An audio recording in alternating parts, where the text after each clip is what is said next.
नमस्कार. श्री स्वामी समर्थ महाराज की जय.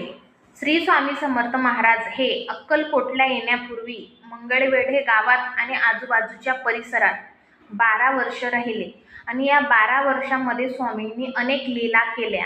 मग त्यामध्ये एका व्यक्तीला स्वामींनी साधुत्व प्राप्त करून दिले.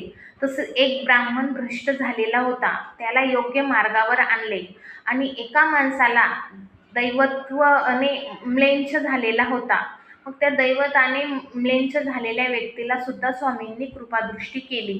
तसेच तिथं एक कुत्रा होता, त्या कुत्र्याला स्वामींनी प्रेम दिले, दया दाखवली, करुणा केली आणि मग स्वामींच्या या कृपादृष्टीने त्या कुत्र्याला मनुष्यत्व येऊ लागले.